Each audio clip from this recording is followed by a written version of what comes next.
Este es el famoso cuadro de los hermanos Van Eyck titulado La adoración del Cordero Místico. Pocas obras de arte se han visto envueltas en tantas vicisitudes como esta. Ha sido robado en 13 ocasiones, 3 veces como botín de guerra por parte de personajes como Napoleón o Hitler. Ha sido falsificado, desmembrado, censurado, vendido ilegalmente por contrabandistas de arte. Ha sobrevivido a incendios y a ataques iconoclastas. Estuvo años escondido en unas minas de sal. Fue rescatado por un comando del ejército estadounidense durante la Segunda Guerra Mundial con la ayuda de espías y algún agente doble austriaco infiltrado entre los nazis. Y sobre todo, ha fascinado a todos los que se han detenido a contemplar su deslumbrante belleza, tratando de descifrar sus secretos y ocultos misterios. Fue pintado en 432. Actualmente se puede ver en la Catedral de Gante, en Bélgica, y desde hace unos cuantos años está siendo sometido a un delicado trabajo de restauración para devolverle todo el esplendor que tuvo inicialmente, quitándole capas de polvo y suciedad y todos los retoques y repintes con barnices que a lo largo de los años se han ido acumulando sobre la pintura original. De las 16 tablas que forman el políptico, esta es la principal. En ella se representa la adoración del Cordero Místico, que da nombre a la obra.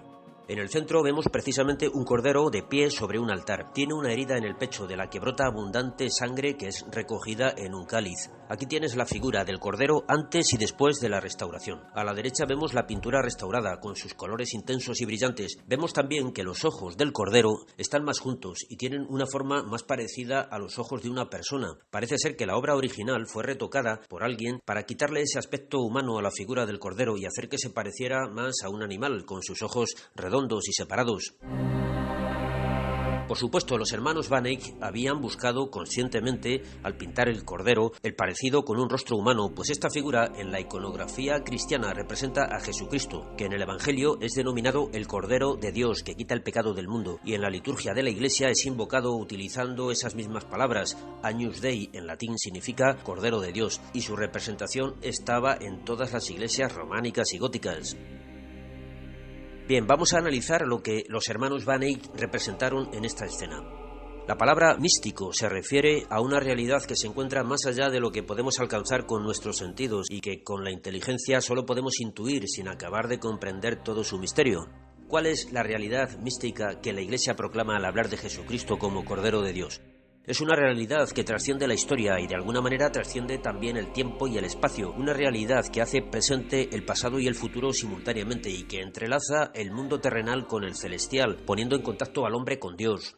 Vamos a verlo. Los judíos a lo largo del año celebraban varias fiestas religiosas, pero de todas ellas la principal era la fiesta de la Pascua. Se celebraba el día de la primera luna llena de primavera, en el mes de marzo. Ese día todas las familias judías debían reunirse para cenar una comida especial. Debían comerse un cordero que había sido sacrificado el día anterior. Era el Cordero Pascual. El día que Jesucristo murió en la cruz fue precisamente un viernes en el que los judíos celebraban la Pascua. Justo en el momento en el que Él era crucificado, en el templo los sacerdotes estaban sacrificando los corderos que servirían para la cena pascual. Los judíos celebraban la Pascua comiendo un cordero para recordar la noche en la que Dios actuó contra los egipcios que habían esclavizado al pueblo de Israel. Moisés, el enviado de Dios, había dicho a los judíos que cada familia debía matar un cordero y comérselo en la cena, y con la sangre del cordero debían marcar las jambas y el dintel de la puerta de su casa para que cuando el ángel de Dios, que habría de exterminar a todos los primogénitos de los egipcios, viniera, pasara de largo ante sus casas. La sangre del cordero les salvaría. Así, el pueblo de Dios podría escapar de Egipto y ser conducido por Moisés hasta la tierra prometida. Ese cordero era una figura de Jesucristo que habría de morir para salvar con su sangre al nuevo pueblo de Dios, que sería la Iglesia, y que será quien permita a los cristianos liberarse de la esclavitud del pecado y ser conducidos a la vida eterna en el cielo. Esto supone entender que la muerte de Jesucristo en la cruz fue un sacrificio en el que el mismo Jesús se ofrece a sí mismo a Dios, ofrece su propia vida derramando toda su sangre. Él es a la vez el sacerdote y la víctima. Se trata de un sacrificio expiatorio, pues se ofrece la muerte de la víctima para pedir el perdón de los pecados que solo Dios puede otorgar, pues los pecados de los hombres son una ofensa a Dios que solo Él puede perdonar.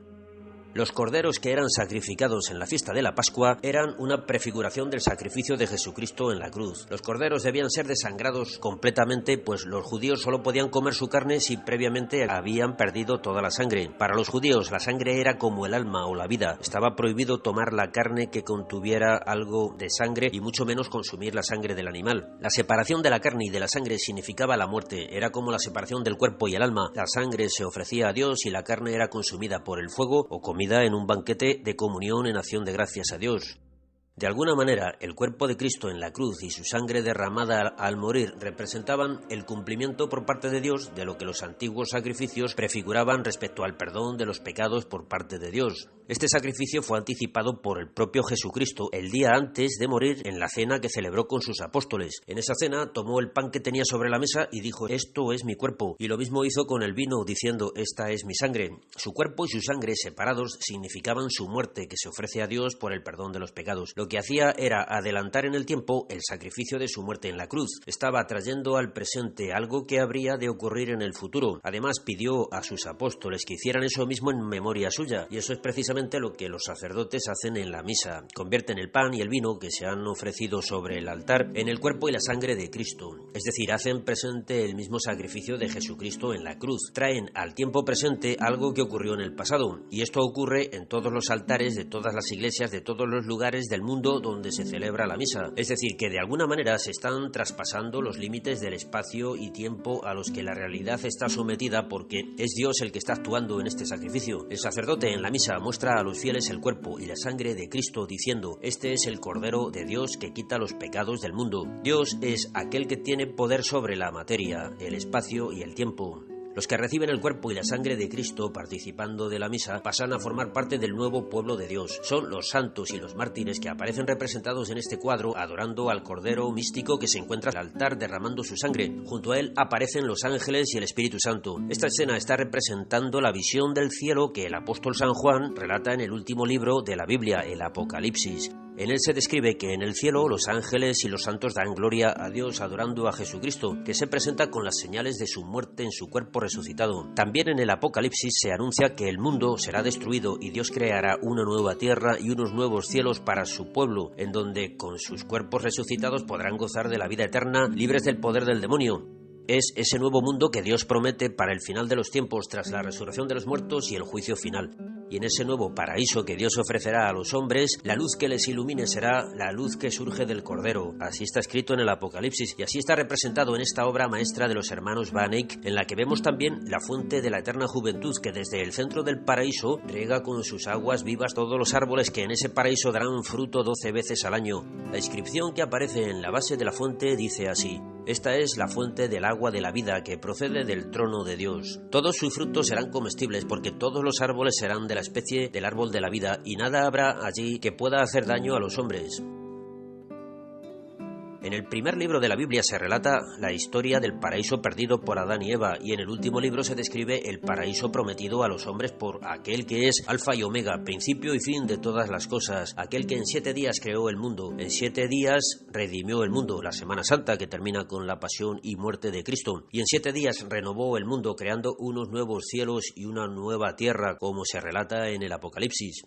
Este cuadro ilustra esa visión del nuevo mundo que será creado por Dios para todos aquellos que laven sus pecados en la sangre del Cordero, y lo hace de un modo realmente magistral, reflejando con su arte todo el esplendor de la gloria que está reservada a los santos, como ofreciéndonos un anticipo de la sublime belleza que podremos alcanzar en el paraíso. Por cierto, entre las figuras representadas en la parte posterior del políptico y que solo se pueden ver cuando se cierran las puertas, aparece en el centro San Juan Bautista, que es quien en el Evangelio señala a Jesucristo asegurando que Él es el Cordero de Dios. Y a su lado aparece el apóstol San Juan sosteniendo un cáliz en el que aparecen unas serpientes. En la iconografía cristiana era habitual representar así a San Juan, pero de esto hablaremos en otro vídeo. Por cierto, hay una película de George Clooney en la que se cuenta el rescate de las obras de arte saqueadas por los nazis. Es esta. También hay un libro sobre las peripecias sufridas por este cuadro, escrito por Noah Cherney. Tienes el enlace ahí abajo. Nada más por hoy, amigos, hasta el próximo domingo. No te olvides de dar un like, y si ya estás suscrito a lo mejor puedes plantearte apoyar este canal en mi página de Patreon desde $1 al mes. Gracias a Pablo Martín Allende, Matías Gómez, Alejandro González Vizcarro, Martín Soriano, Carlos Colazo, Valentín Arranz, Juan Gutiérrez Aguilar y Cecilia Montes. Gracias y hasta el próximo vídeo.